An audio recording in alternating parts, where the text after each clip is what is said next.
Yo, welcome back. So it's Eris here. I finally finished editing the interviews for the sexual harassment series. Hopefully you've already seen the first 4 videos that I made where I talk about the issue. But of course I have no experience or real experience with the issue, so I wanted to interview some women because I'm woke. So here's the first interview, and I think I'm gonna, so enjoy, leave your feedback, whatever, great, let's go. Regarde la caméra. Parfait. Et du coup, le fond vert, tu vas mettre quoi après? Tu le laisses vert ou... Mais je sais pas Ah, parce encore. que par contre, fais attention, bon, j'ai les yeux verts, du coup, si tu mets un fond, j'aurai des yeux scintillants un peu. On dirait que je suis blanche, c'est drôle. Bienvenue. Oh, and also, fast forward to the end to see her opinion on dating and this bullshit that we do. A quick little comment that she makes, which I'll throw at the end. Du coup, ça va être en français parce que ça va être plus facile pour moi de faire les sous-titres en anglais. Surtout que mon anglais n'est pas très parfait. Non, mais c'est super mignon par contre. Et du coup, peut-être tu vas commencer en anglais. Oh mon dieu, I'm a dancer, I'm a salsa dancer. I dress like a salsa dancer, so I wear like dresses, red dresses with high heels, a lot of makeup and the hair, everything. But in my everyday life, I don't do it actually. I just wear the clothes I wear. I don't like dressing with short clothes because I don't feel À l'aise. comfortable in them. Est-ce que tu essaies d'éviter le harcèlement en choisissant vestimentaire en particulier, quoi? Alors oui, bien sûr, je me doute bien que si je vais mettre une jupe comme ça, avec un truc comme ça, forcément je vais plus attirer l'attention que si je suis habillée tout en noir, voilà. Mais le matin en me préparant, à aucun moment je me dis ah non, je vais pas mettre cette jupe parce que je sais que, au contraire, je pense que en tant que femme, moi je m'assume complètement, je suis sûre de moi dans la rue. Et si quelqu'un me fait une remarque, bah, tant pis pour lui, je l'ignore en fait. Je vais pas me dire ah non, il m'a dit ça parce que j'avais une jupe. Non, tant pis pour lui, tant pis pour moi, voilà.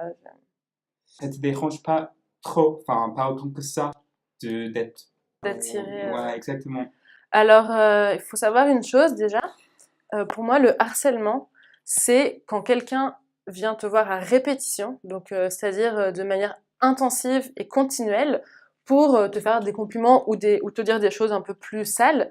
Mais quelqu'un qui va venir me voir dans la rue, qui va me dire oui, voilà, mademoiselle, je vous trouve mignonne, je ne considère pas ça comme du harcèlement. Certes, c'est gênant, moi je sais jamais quoi répondre, mais c'est pas du harcèlement. Harcèlement, c'est comme on disait tout à l'heure, quelqu'un qui va te le dire tous les jours, quelqu'un qui va te suivre, qui va insister. Smile more. Hey, okay, what's your name? Lori. Okay, cool. Where are you on your way to? Work. Okay. Can I get your number or something? No, it's fine. Après, ça m'est arrivé la semaine dernière. J'étais dans le métro, j'écoutais ma musique. Donc j'avais mon bonnet, mon écharpe, j'étais pas spécialement attirante, ou du moins je le pense pas. Et un monsieur s'est approché de moi, donc il devait avoir au moins 50 ans, voire plus, avec son fils qui avait 15 ans. Et au moment où j'allais sortir du métro, ils sont venus me voir et ils m'ont dit de manière très polie, « Excusez-nous mademoiselle de vous déranger, mais avant que vous sortiez, on voudrait vous dire qu'on vous trouve très attirante et très jolie. » Moi, sur le coup, j'étais un peu surprise, je savais pas quoi répondre, mais c'était tourné de manière tellement polie et c'était pas du tout sale, c'était pas, je me suis pas sentie agressée ou harcelée, et je leur ai juste répondu, merci, et je suis partie. Et ce genre de situation, ça arrive, et pour moi, il faut vraiment faire une différence entre ça et quelqu'un qui va venir te voir, qui va te demander ton numéro et que je sais pas quoi. C'est vraiment deux choses très différentes. Alors, te donner un petit compliment, ça, c'est pas de l'harcèlement. Non. Par contre, si le mec t'avait demandé ton numéro après, ça c'est de l'harcèlement, même s'il n'insiste pas. Alors, ça dépend de la manière avec laquelle on le fait. C'est sûr que moi, jamais de la vie, j'irai voir quelqu'un pour lui demander son numéro. I put this in black and white because I find it a particularly interesting take on the act of asking someone's number in the street. Why would you never do that? We're going to see another interviewee talk about it. I would never walk down the street and verbally compliment someone on how they looked. And she really presents it as this really bizarre sort of imposition. It's definitely 100% annoying, and I understand that, which is why I have stopped doing it since I started this project. he did not stop doing that. Why is it so absurd? And I think that my reluctance to accept its absurdity relates to what Ix is going to talk about the idea of community and the importance, if you will, of stranger interactions.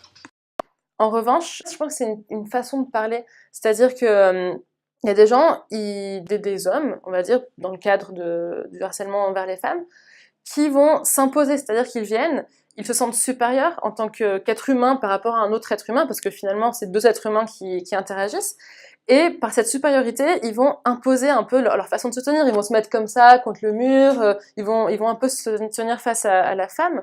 Et souvent, les filles sont un peu timides, elles sont comme ça. Et là, ils vont dire « Oui, donne-moi ton numéro ». Là, oui, c'est clairement du harcèlement. Si le monsieur dans le métro m'avait dit « Et donc, du coup, est-ce que je pourrais vous demander votre numéro ?» Clairement, c'est mal placé. On est d'accord qu'on ne demande pas son numéro à une inconnue, une jeune femme, en plus, dans le métro. Mais je ne l'aurais pas vécu comme une agression. Depuis des années, moi, je suis à la recherche de mon âme sœur. Et du coup, c'est vrai que ça m'arrive de demander dans la rue. C'est intéressant ce que tu dis parce que... Alright, here's the bit that I was referring to earlier. Effectivement, si jamais personne ne parlait à personne dans la rue, il n'y aurait même pas de société. En plus, moi, je suis étudiante en urbanisme, on étudie beaucoup les places publiques, le fait que dans les villes, il y a de la rencontre entre les différentes personnes. Et effectivement, je suis pour la rencontre. De là à demander le numéro de quelqu'un, c'est quand même son intimité, c'est-à-dire que avoir le numéro d'une fille, c'est pouvoir l'appeler à midi, à 20h, à 4h du matin, c'est quand même une intrusion dans son intimité. Donc moi, à ta place, je le fais pas parce que personnellement, j'aime pas trop... Donner Shut the fuck up! Donner le numéro. Du coup, moi je pense que... Why couldn't you just let her speak? Great. Un jeune homme qui voit une jeune femme ou I même don't un like vieux it because... qui est intéressé, il pourrait éventuellement l'inviter à prendre un café pour discuter, pour rencontrer la personne, et peut-être qu'après, si affinité il y a, ils pourraient s'échanger leur numéro, mais d'emblée, comme ça, moi, j'ai pas envie que quelqu'un puisse me contacter à n'importe quel moment. Voilà. Très bien. Ah, C'était... mince. Il y a bien moi qui avait... Ah, mince, bah t'aurais dû me dire. Ouais, en plus, moi, je m'en fous, hein, mais c'est vrai que... Ok, mais là, c'est bon. Est-ce que tu as déjà reproché Oui, reprocher. Reproché à un homme qui avait essayé de te draguer quoi, dans la rue? Oui, bien sûr. Justement, je vais en soirée de danse, même si moi je n'y vais pas pour draguer. Effectivement, c'est le soir, on va pour danser, on se montre.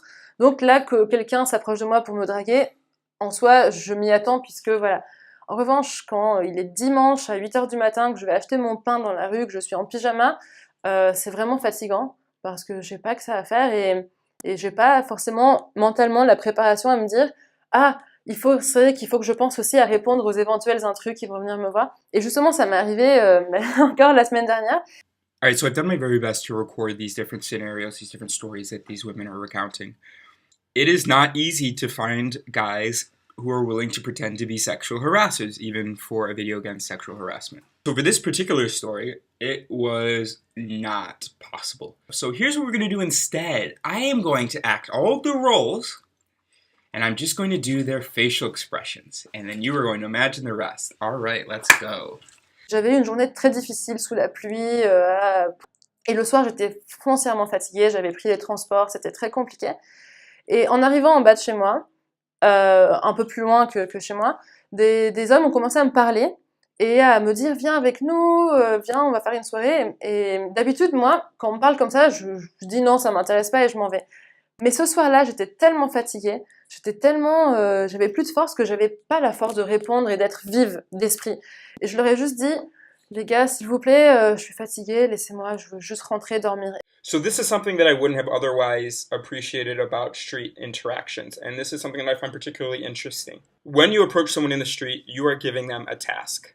Not only are you distracting them from whatever they were working on mentally or whatever they were experiencing, you are now giving them a job, which is to prepare a response for you, to think about how to be polite and yet assertive at the same time. It's the same thing that when a homeless person may ask you for money. You act like you feel bad or whatever. Oh, so now this woman has to do that, oh gosh, I regret that I have to do this. And sometimes it can be taxing, just like when someone approaches us in the street. And sometimes we just ignore it. And then, of course, here, she was followed. Ils ont commencé à me suivre et à insister, etc. Finalement, je me suis réfugiée dans une pizza qui était à côté de chez moi et ils sont partis. On nous impose d'avoir toujours un bouclier. Et il y a des jours où on l'a pas, ce bouclier, parce que pour diverses raisons, on peut vivre un deuil, être malade ou que sais-je. Et quand on n'a pas ce bouclier-là, on se sent faible et démuni face à une intrusion d'inconnus qui, voilà. Donc, pour le coup, si on peut tourner autour de cette discussion de rencontrer des gens, moi, je considère qu'il faut arrêter. Aujourd'hui, on est au 21e siècle, on vit à travers les réseaux sociaux, la communication rapide. Il faut arrêter de tourner autour du pot. Clairement, quand quelqu'un me plaît, ben moi, je vais simplement voir la personne. Écoute, j'aime bien parler avec toi, tu me plais. Est-ce que ça te dit de prendre un café? On va prendre un café et s'il se passe quelque chose, tant mieux, sinon tant pis. Mais il faut arrêter de toutes les techniques ambiguës c'est fatigant et ça mène à rien finalement. Grave. Ça, c'est une autre discussion. Oui, moi, je suis très d'accord. on est d'accord. All right, so there you go. That's part one of the interview with Ixaloa. She discussed a little bit about her own experiences, her own feelings on the matter.